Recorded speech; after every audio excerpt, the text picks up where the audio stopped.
दोस्तों, समुद्र की बात करें तो समुद्र अपने आप में कई ऐसे रहस्य समेटे हुए हैं जिसकी हम कल्पना भी नहीं कर सकते हैं। समुद्र के नीचे आज भी ऐसे कई रहस्य छुपे हुए हैं जिनके बारे में किसी को भी नहीं पता। कुछ सालों पहले एक ऐसी जगह की खोज हुई थी जिसके बारे में जानकर हर कोई हैरान हो गया था। हम बात कर रहे हैं गुजरात के ऐतिहासिक द्वारिका नगरी की, जो आज भी गहरे समुद्र में मौजूद है। नमस्कार, मैं अनु स्वागत करता हूँ आपका हिडिप्पा पर। द्वारिका एक बहुत महत्वपूर्ण हिंदू तीर्थ स्थल है। यह हिंदुओं के साथ मोस्ट पवित्र तीर्थों में से एक और 4 धर्मों में से एक है। यह 7 पुरियों में एक पुरी है। उस जिले का नाम द्वारिकापुरी से रखा गया था, जिसकी रचना 2013 में की गई थी। यह नगरी भारत के वेस्ट में समुद्र के किनारे पर बसी हुई है। हिंदू धर्म ग्रंथों के अनुसार भगवान श्री कृष्ण जी ने इसे बसाया था।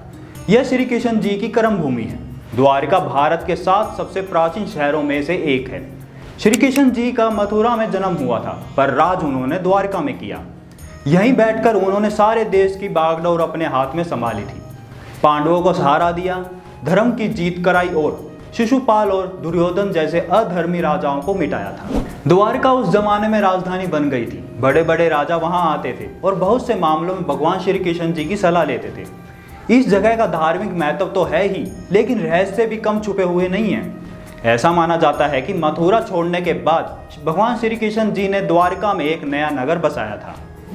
नेशनल इंस्टीट्यूट ऑफ ओशियोनोग्राफी को समुद्र के अंदर कुछ सालों पहले प्राचीन द्वारिका के टूटे हुए खंडर मिले थे। अनेक द्वारों का शहर होने के कारण इस नगर का नाम द्वारिका पड़ा। इस शहर के चारों तरफ से बहुत सी लंबी दीवारें थी, जिनमें कई दरवाजे थे। ये दीवारें आज भी समुद्र की गहराई में हैं।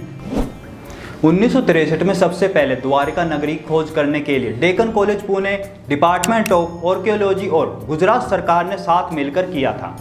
इस दौरान करीब 3000 साल पुराने बर्तन मिले थे। इसके लगभग 10 साल बाद आर्कियोलॉजिकल सर्वे ऑफ इंडिया की अंडर वाटर आर्कियोलॉजी विंग को समुद्र में बहुत से तांबे के सिक्के और ग्रेनाइट स्ट्रक्चर मिले थे। माना जाता है कि भगवान श्री कृष्ण जी अपने 18 साथियों के साथ द्वारिका आए थे। द्वारिका पर उन्होंने काफ़ी टाइम यानी 36 साल तक राज किया था। इसके बाद उन्होंने अपने प्राण त्याग दिए और ऐसा माना जाता है कि भगवान श्री कृष्ण जी के जाते ही द्वारिका नगरी समुद्र में डूब गई थी। क्या सच में शराब के चलते डूबी थी द्वारिका? और शराब की ही बात हो रही है तो पहला शराब यह था कि महाभारत युद्ध के बाद कौरवों की माता गंधारी ने महाभारत युद्ध के लिए श्री कृष्ण को दोषी ठहराया था। उन्होंने श्री कृष्ण को श्राप दिया कि जिस तरह कौरवों के वंश का नाश हुआ, ठीक उसी तरह पूरे यदुवंश का भी नाश होगा। वही माता गंधारी के अलावा दूसरा श्राप ऋषियों द्वारा श्री कृष्ण के पुत्र शाम को दिया गया था। दरअसल महर्षि विश्वामित्र, कर्ण, देवऋषि, नारद ये सभी द्वारका पहुंचे। वहां यादव कुल के कुछ युवकों ने ऋषियों से मजाक किया था। वे श्री कृष्ण के पुत्र शाम को स्त्री के वेश में ऋषियों के पास ले गए और कहा कि ये स्त्री गर्भवती है, इसके गर्भ से क्या पैदा होगा। तो इस सब से ऋषि अपमान से क्रोधित हो उठे और उन्होंने श्राप दिया कि श्री कृष्ण का यह पुत्र ही यदुवंशी का कुल का नाश करने के लिए एक लोहे का मूसल बनाएगा, जिससे वे अपने कुल का वे खुद ही नाश कर लेंगे। तो आपको क्या लगता है ये सब सुनकर? आखिर क्या हुआ होगा जिससे द्वारिका समुद्र में समा गई थी? अपना जवाब हमें कमेंट बॉक्स में ज़रूर बताना। तो मिलते हैं नेक्स्ट वीडियो में। धन्यवाद।